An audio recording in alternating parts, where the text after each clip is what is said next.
regulate signals passing between the cells. But THC is also a member of the cannabinoid family. So when we smoke pot, our brain synapses are flooded with excess cannabinoids. These are fine, delicate, localized mechanisms. When you take cannabis, you just overwhelm the system. So it's by a huge factor, and therefore the body's own endocannabinoid system is overwhelmed by the cannabis. When that happens, dopamine levels go up. This seems to be because some neurotransmitters regulated by the cannabinoid system in turn have an effect on the dopamine system. So what happens to our body's cannabinoid system if it's bombarded by marijuana for days, weeks, and months? One of the questions is, the longer you keep taking cannabis, do you dysregulate the endocannabinoid system? And dysregulating teenage brains may leave them especially vulnerable.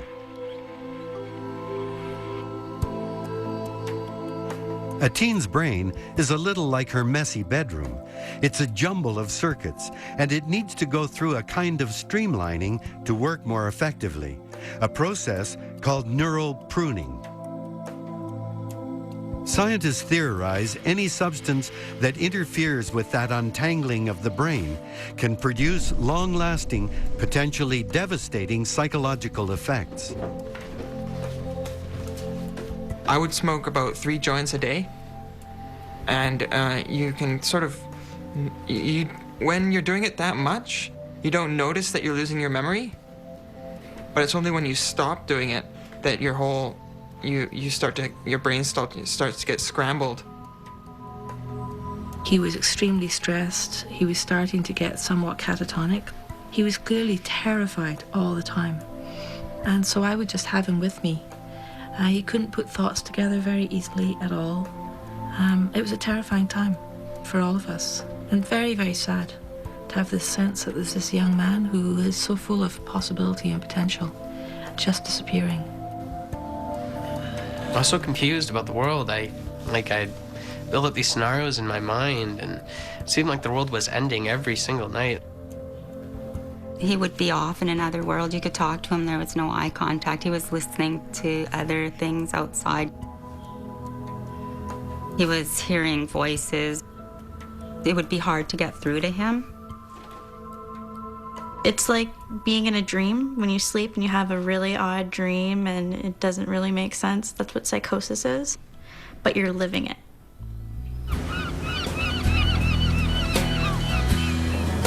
Melanie, Tyler, and Ben were in British Columbia's hospital system around the same time. Hey, how are you? Good. They all hope they're on the mend now. Like, how much did you smoke back then? I would smoke about 1/8 in a day. 1/8 in a day? Are you serious? $30 of weed. Yeah. With how many people? Just by yourself? Just with one other person. When I was young, it was easier to get marijuana than alcohol. I mean, we just go up the street and buy as much as we wanted. Whereas liquor, we'd have to get someone to buy it for us, and it was a lot of work, a lot of effort. So we'd just buy weed. It was easier. Yeah. Yeah. I used every day with my friends. It alleviated stress. It helped me cope with life. Cope with life, cope with going to school. Cope with work, Yeah. cope with everything. Yeah. And this is a school I started smoking pot in. It's my school. All when I was three in grade. believe their illness was brought on by marijuana. But is it possible that cause and effect are mixed up? Could getting high have been an attempt to ease the early symptoms of underlying mental instability? In San Diego, delegates at this International Congress on Schizophrenia will grapple with the question of what comes first, marijuana or mental illness. The word prodromal is used a lot here. It simply means experiencing earliest symptoms. People who are prodromal are actually people who will go on to develop the illness. Jean Addington's research team is doing the largest study of its kind. They're looking for the earliest possible indicators of schizophrenia. Even the earliest symptoms can be disturbing. A young person might be on the bus or the train, and they'd say that they felt people were following them, or they felt people knew things about them, But now that I'm in your office, I know these things don't happen. And so they're not convinced about them, but they're starting to have those experiences. The study follows almost 900 young subjects, measuring their emotions, moods, anxieties. We actually look at people as young as 12. The prodromal phase can last for, between several months, to about 2 or 3 years. This young man's identical twin has already been diagnosed with schizophrenia. Do you ever feel like the TV or radio is communicating directly with you? No. By identifying people who have these early signs, we've probably got somewhere between about a 20 and 30% hit rate. So we'd like to actually improve that prediction rate and see if we can identify these people, maybe sooner and better. And how about drugs? Have you ever experimented with any drugs? We know that the use of marijuana will exacerbate psychotic symptoms and potentially can exacerbate prodromal-like symptoms, and may even possibly be the trigger that moves the symptoms from an attenuated state to a full-blown state. These are the people that you may warn that using marijuana is actually, harmful to you. You're actually just approaching it from a medical standpoint, that, here's a substance that if you use, that really isn't good for your health. But what if there was a simple genetic test that could tell us exactly which kids are at risk for marijuana-induced psychosis? Who knows, 5, 10 years, it may well be possible to say you are going to be more at risk than your buddy of taking cannabis. Closing in on the psychosis gene, who are the kids who should never smoke pot?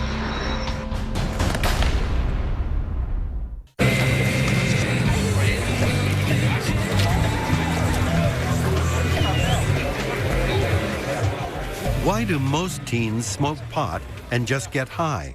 Well, some develop a serious mental illness. You experience deja vu, but it's... The answer ultimately lies in our genes, and perhaps one gene in particular. It's almost as if you foresaw it. At the International Congress on Schizophrenia, there is much interest in a gene called COMT, or COMT. Toronto's James Kennedy is one of the world's leading researchers on the genetics of schizophrenia. In normal people, the COMT gene is associated with managing several ideas at the same time. And that's something that schizophrenics have a lot of difficulty doing. The COMT gene is important because it regulates dopamine levels. It's a recent discovery with promise in many areas of schizophrenia research. The excitement came in a series of steps. One was when it was discovered.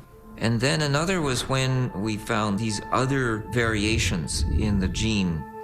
The gene has 2 variants or alleles, and it seems your susceptibility to marijuana-induced psychosis depends on which combination of the 2 variants you have. If you have that low-functioning version of the gene, it doesn't buffer that dopamine effect as well, so you get these highs and lows happening. The COMT gene variations are called the methionine or MET allele and the valine or VAL allele. A study of 800 subjects tracked the relationship between the gene variants and the likelihood of schizophrenia following regular cannabis use. If you have 2 of the MET alleles and you smoke cannabis, it didn't seem to have any effect on your risk. If you had 1 MET and 1 VAL, that doubled your risk if you smoked cannabis, and if you had 2 VALs and no METs and you smoked cannabis, your risk went up over 5 times. So it's probably the genotype of individuals that determines whether they will have a bad reaction to cannabis or not. Since the discovery of the gene's role, testing for its variants has become a key part of research into schizophrenia. But it's still too early to launch widespread genetic testing to see who's at risk and who isn't. You want to have many groups finding it rather consistently, and then we'd be confident about telling Mr. and Mrs. Smith that their 14-year-old son has this variant and their son should be kept away from marijuana. At this point, this is not sufficiently well established, but I think in 10 years' time it may well be the case.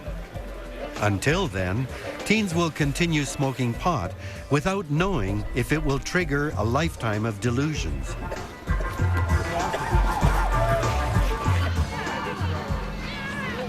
With a new generation exposed to super potent pot, you would think we'd see a jump in psychotic illnesses in young people. But it's not that simple. You have to have records for hospital admissions, for outpatient contacts, for general practitioners diagnosing schizophrenia, etc., etc. So, in fact, what sounds quite easy is an impossible thing to do. Measuring and tracking mental illness is never easy. In his search for hard data, Van Os has enlisted the help of this little black box. It is a small PDA-like device with a touchscreen, and it emits a signal at random moments during the day. And each time the device emits a signal, the individual can input data about emotional states, about lifestyle behaviors, about psychotic symptoms. The advantage is that we really try to get a handle on what is happening to people in their natural environments in the flow of daily life. Each time a patient with schizophrenia, for example, was using cannabis, there was an immediate reduction in anxiety, and the patient would be feeling better. But a short time later, the PDA data would reveal a dramatic change. Maybe an hour to 2 hours later, the individual would be having an increase in psychotic symptoms. So that's, we discovered there's a short-term beneficial effect and a longer-term deleterious effect. Schizophrenics sometimes use marijuana to relieve their symptoms, but in the end, it only makes things worse. Why should somebody keep taking a drug which makes them paranoid? It's not as if people are enjoying taking cannabis totally all the time, and then one day they suddenly go psychotic. What people do tend to have is the more they take, the more likely they are to have a paranoid reaction. And they know they're having a paranoid reaction, but they still take it. And I think the reason for this is people become rather dependent on the cannabis. And when you take the cannabis, that you get an initial calming effect, and the paranoia comes later. It's a bit like you go out and get drunk, and you feel great, and the hangover comes the next day. Marijuana can trigger psychosis, and without treatment, the psychosis can trigger more marijuana use to calm the symptoms. Eventually, the developing schizophrenic is dependent on the drug. But some strains of marijuana are more harmful than others. It's not just a matter of strength. There's another little-known ingredient in marijuana that could actually reduce pot's psychotic tendencies. It's the pot paradox. How can the same plant trigger psychosis and also help control it?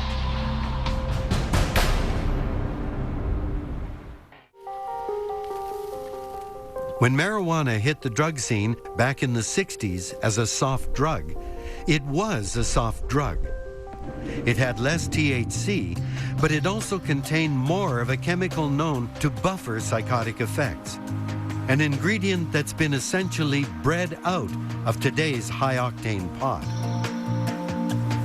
That ingredient, called cannabidiol, was first discovered in the 1930s, but it wasn't until the 1970s that 2 studies showed it could reduce convulsions in rats. Later in Cologne, Germany, neuroscientist Markus Luecki picked up the trail. I started doing cannabinoid research in 1993. He believes cannabidiol could eventually be used to relieve the symptoms of schizophrenia. That possibility is so enticing, It's lured this Canadian drug company executive to the University of Cologne. It intrigued me because this was actual human data showing the possibility of a very benign drug, cannabidiol, working well for a very severe disease, schizophrenia. Syed and his Canadian drug company were impressed with the positive results of Lueke's first clinical trial. It gave schizophrenic patients either a standard antipsychotic medication or cannabidiol. Interestingly, we found a substantial antipsychotic effect of both compounds, which was expected for an approved antipsychotic, but not in such a strong way for cannabidiol. And the cannabidiol showed fewer side effects. I feel excited because it may actually open up the gate for a complete new class of antipsychotic medications.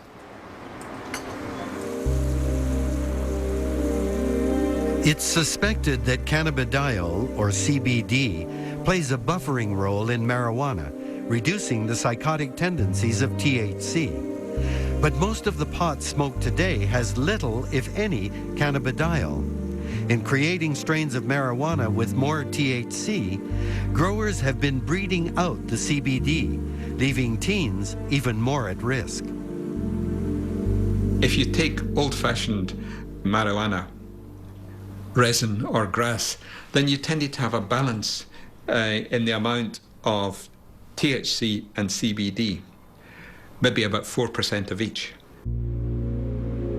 But the plant can't do both things. So it can't produce lots of THC and lots of CBD at the same time. So as you produce more THC, you produce less CBD.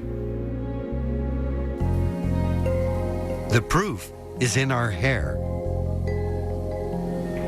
Amounts of the two cannabinoids, THC and CBD, can be measured in hair samples. People who had only THC in their hair, so they were smoking cannabis with only THC, were much more likely to have psychotic symptoms than people who had both THC and CBD in their hair. So today's pot is delivering a double whammy: more psychosis-producing THC and less protective CBD.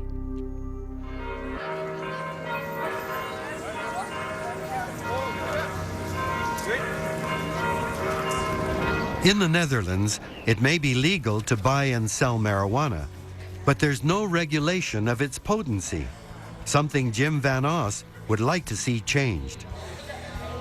People go to a cannabis cafe and they get a variety of cannabis that they don't know very well. And they haven't got a clue, for example, of the ratio of CBD and THC in the cannabis, let alone that they would know what it means, this ratio.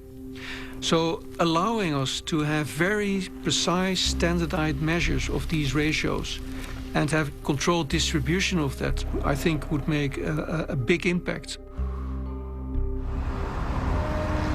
In London, Marjorie Wallace continues to believe the most effective way to protect kids is by educating them. Sunday for Monday story, so we need to get that up and running before the weekend. We want to have a campaign that highlights the very specific harm that can be done by the taking of cannabis, particularly when the brain is developing, particularly in young people, and to let them see the consequences, really, not just in tearing their families apart, but in robbing themselves of their future. The problem with cannabis is that you have those on the one hand that say it's a sacred herb, and then at the other extreme you have people that say cannabis is the work of the devil, but neither of these extremes are practical.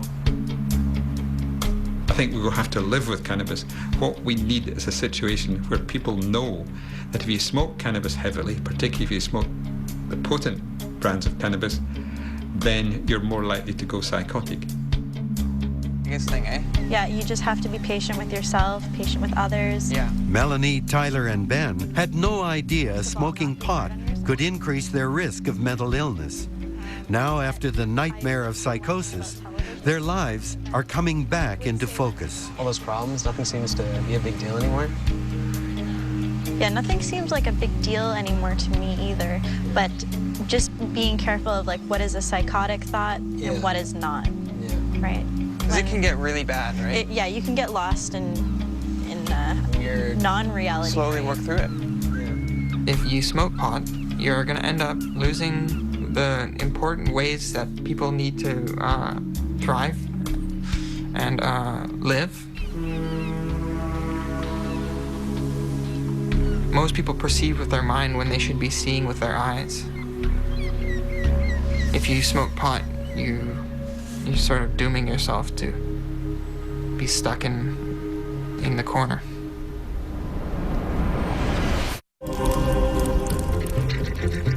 Here's an animal that weighs 8 or 10 grams, and it's like 35 years old.